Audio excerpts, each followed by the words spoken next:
Welcome everyone to Voices of Homeland Language Services. It is our podcast where we explore the stories, people, and ideas that drive us.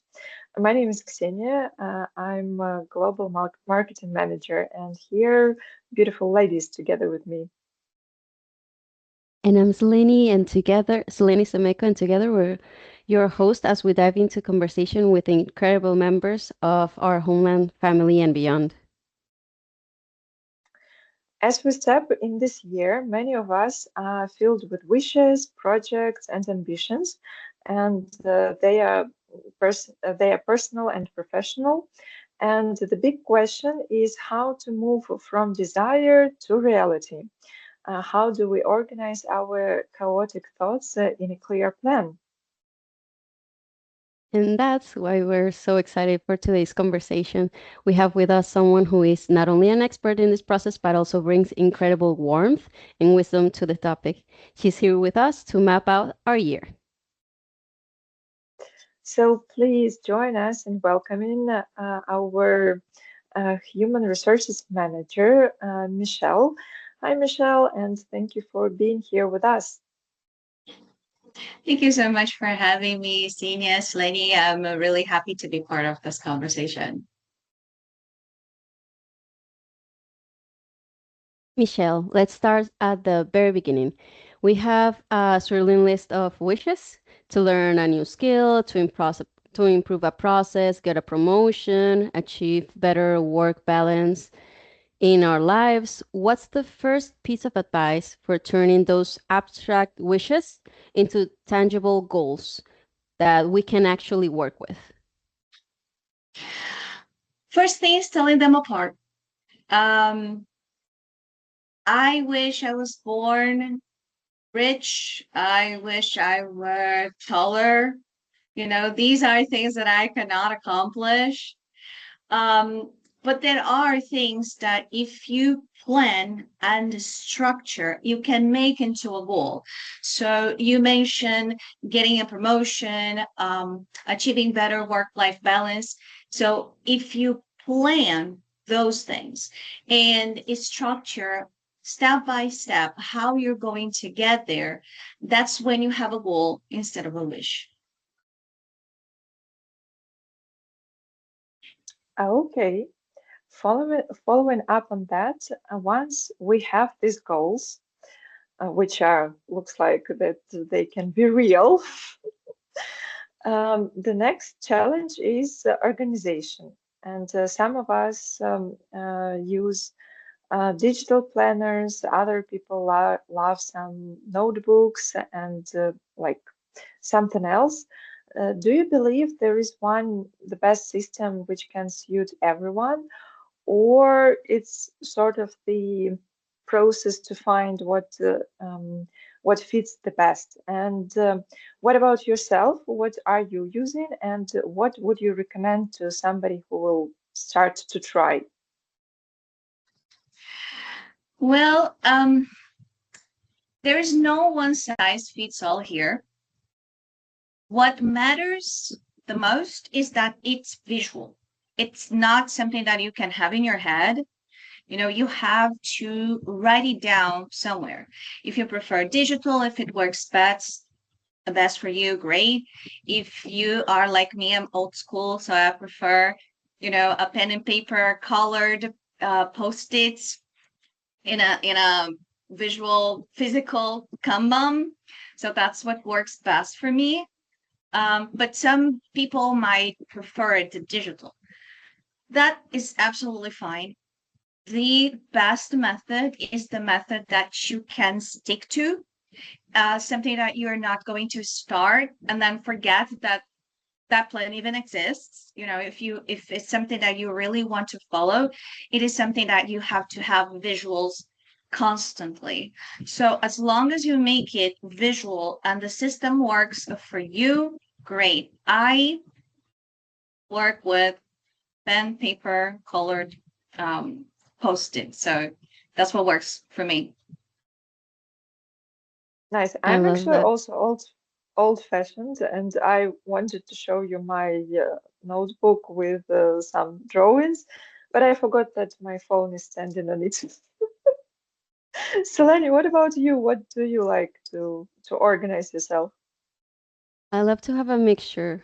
I love to have my online planner, and also I like to write stuff. So I will have an open book that later I will pass to the online planner just so it doesn't get too mixed up. Great. So you Now, guys make it visual. Very yes. good.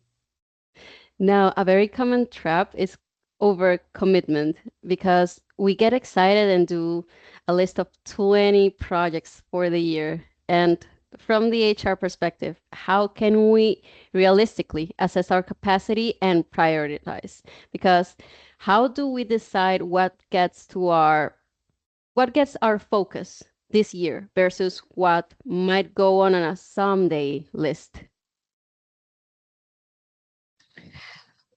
Okay. Best way to assess your capacity is actually making a goal, okay? Because the process of making a goal is defining exactly what you want. So it needs to be specific and it needs to contain like the steps that you're going to take to achieve that.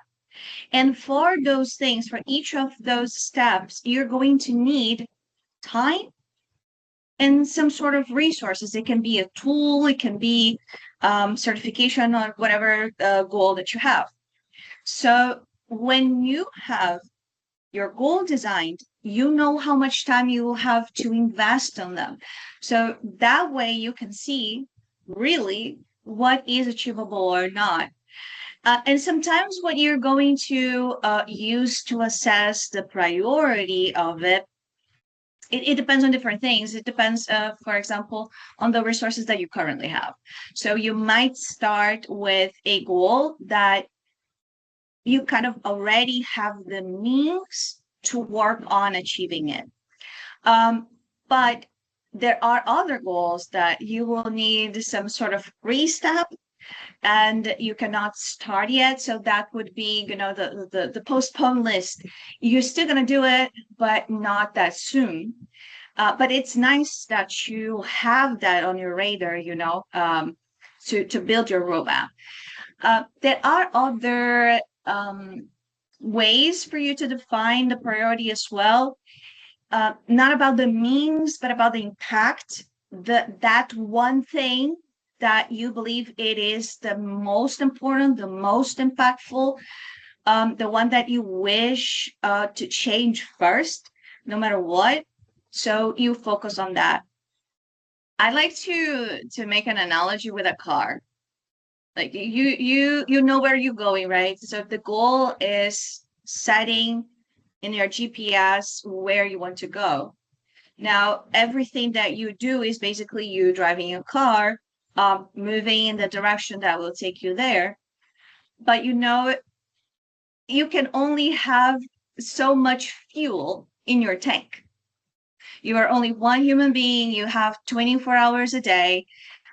You do other stuff. It is not just about one or two projects. You have many areas in your life that take your time, take your energy. So you have to understand how much fuel you have, to get there. So it means that you're going to have to pause sometimes. You're going to have to rest to continue your journey. And having that in mind, you will know exactly what your capacity is. Great. Actually, you already answered my following question. I wanted to ask you how to be a better project manager for like ourselves. And you mentioned about other spheres in the life, the rest, and so on and so on.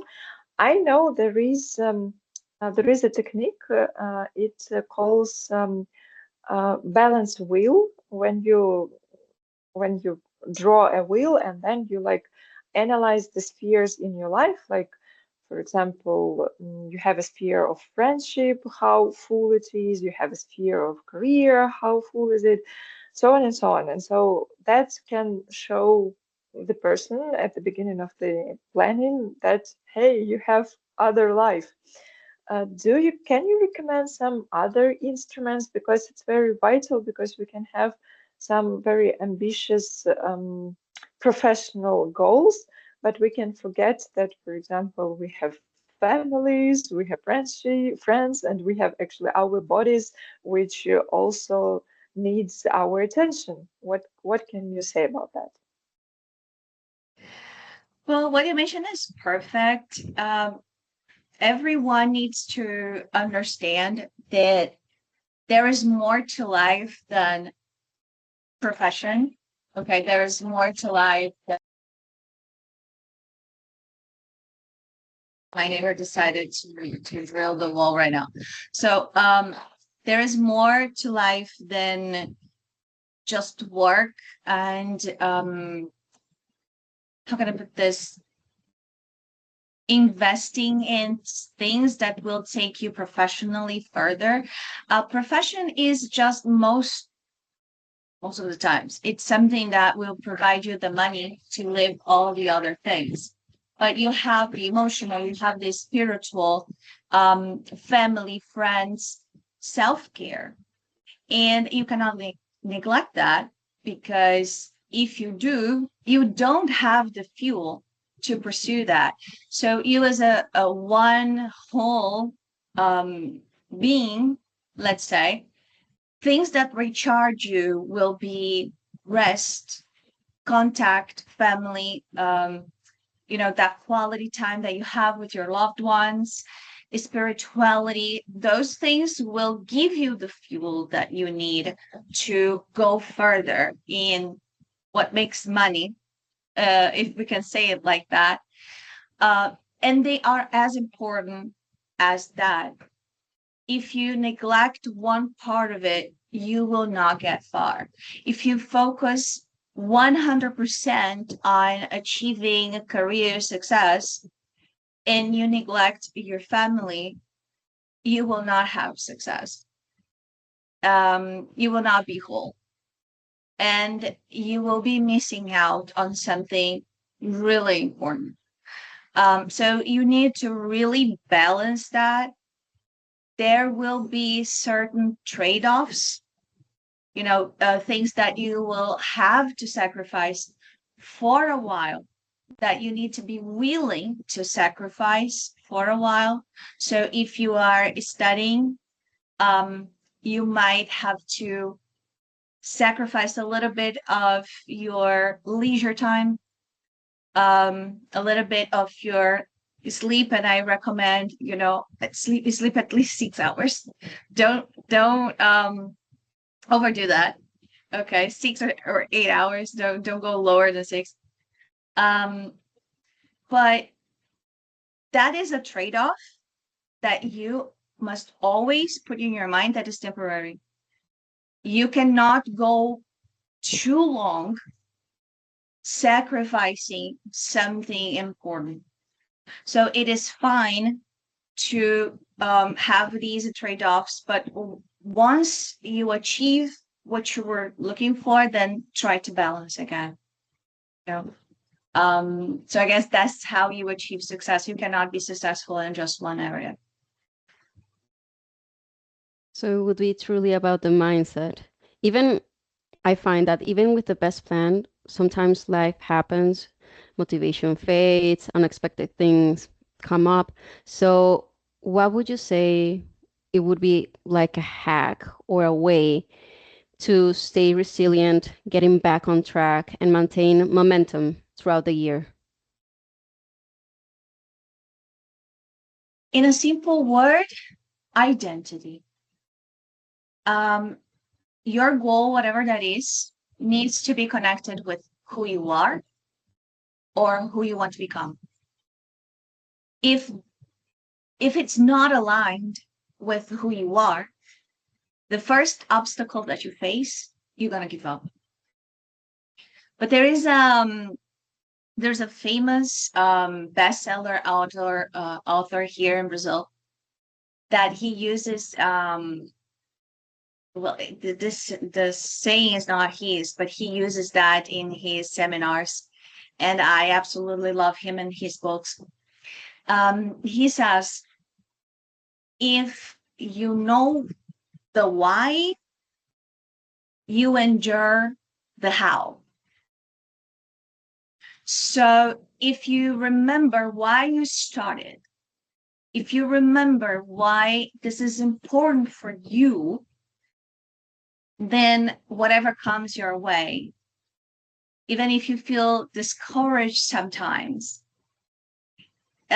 you can take, a moment to breathe, you know, get that back to yourself and keep going.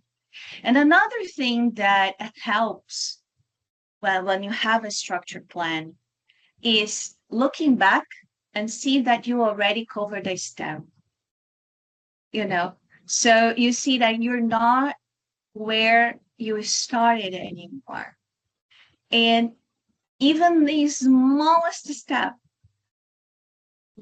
puts you a little bit closer to what you want. And you are always going to see, the difference if you look back and, for example, let's say I want to be C-level HR manager. I want to see HRO. Okay, great. Um, if I think, well, I'm still HR manager, still a long way to get there. Yeah, but 3 years ago I was a talent acquisition specialist. So I've been, in this journey. I'm not where I started anymore. There's still a lot of work to do, but I know what I want and I will go and get it. So if it helps anyone, your goal needs to be connected with who you truly are, not with something that others would like to achieve or um, to feel other people's expectations, only yours. I think about this last statement that you mentioned about truly your goals. We can do like a separate workshop because I don't know, we have so many expectations from society, from our parents, from I don't know, our children, our partners, our employers, and employees actually. So we're surrounded with different people, and sometimes it's really difficult to hear ourselves. Uh, I mentioned company, I mentioned employees, colleagues, and employers. We talked a lot about like more like personal goals and how, let's a little bit talk about the ecosystem of our life, personal life, and work life. How we can align our personal aspirations with the company's missions and like to create win-win. And maybe if you can share some thoughts about how can managers or leaders support these individual processes in their teams. Yeah. So one thing, how can I put this? Some people, they don't pay attention too much to it, but they should. Every time you apply for a company or every time you're working for a company, well, companies have views, missions, they have an organizational culture. And the place you work needs to be good for you. And it needs to help you go further. What is the take for us working in a company that match our values? It means a healthy work environment, a place where we are going to actually thrive, a place that, well, I will work anywhere for the money, but I would not stay in a toxic place just for the money, you know? So, if you have an understanding that that company matches your values, if you feel great there, you stay there, you thrive there. What is in there for the company? If the company can make the person feel comfortable, feel happy, they profit. Happy people work better. They're loyal to the brand. They are more prone to innovation. So every company that invests in making people happy gains from it.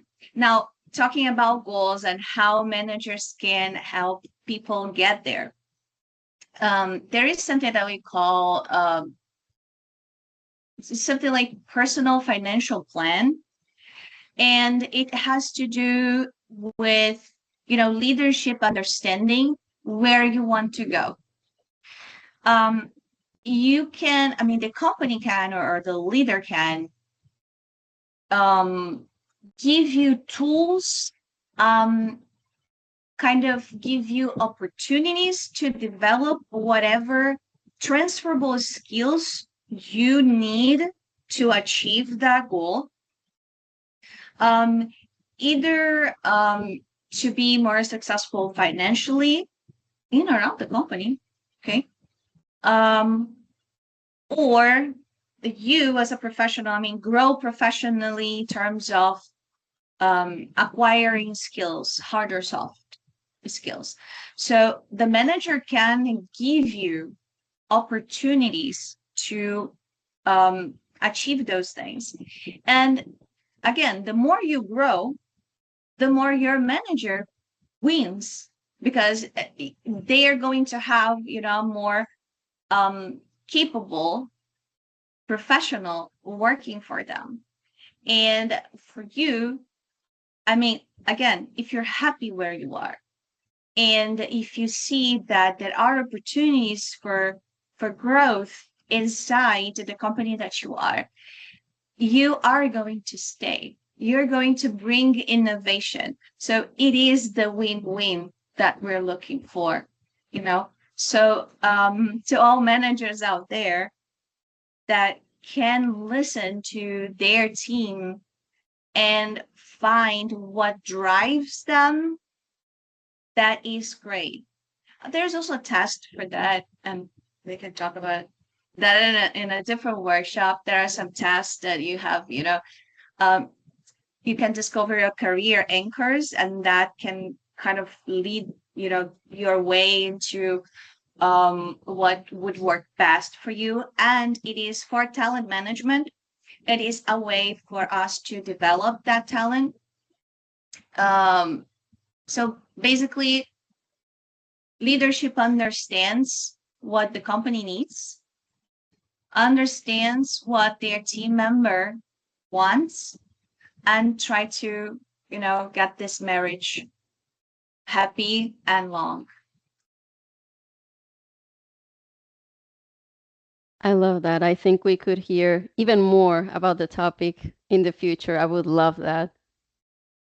And finally, Michelle, I was wondering about looking beyond the mechanics, about what's the most important piece of human advice that you give somebody sitting down to project their next year, this new year. Is it kindness, curiosity, courage? What's the heart of a powerful and successful plan? Okay, so we talked about identity, right? I would say that other than that, balance. Because as I mentioned, you cannot be successful in just one area of your life. So again, when you're planning something, when you have a goal, make it connected to who you are, who you want to become, something that really matters to you, not anyone else, but to you, and balance.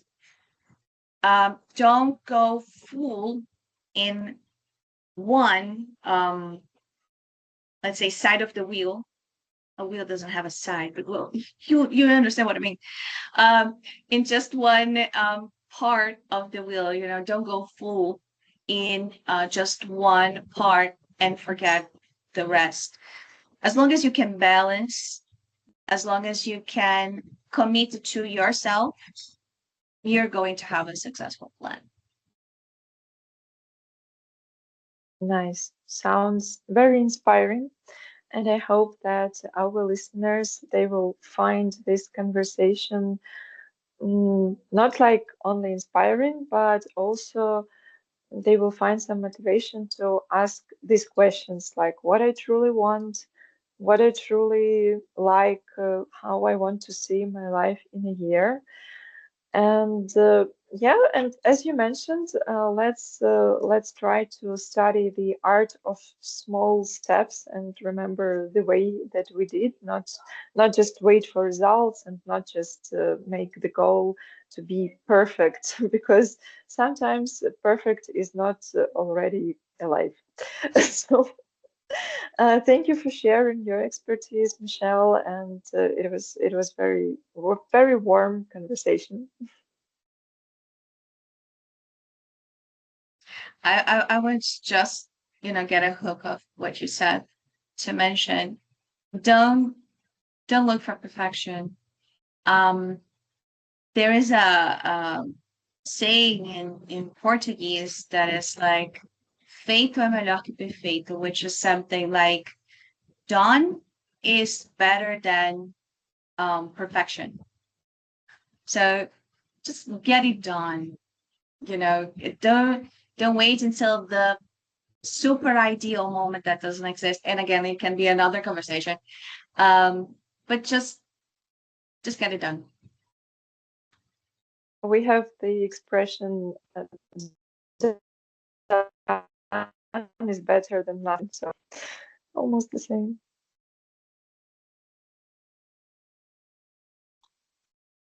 Well, if you enjoyed this episode, please subscribe to our YouTube channel and follow us in our social media as at Homeland Language Services.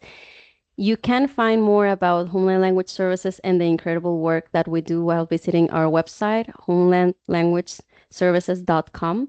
Please share it with a friend who's also planning their year, and thank you for listening. Ladies, Thank you, Michelle, for joining us and Bye. sharing everything. Bye My bye. pleasure. goodbye. And I'm stopping the recording now.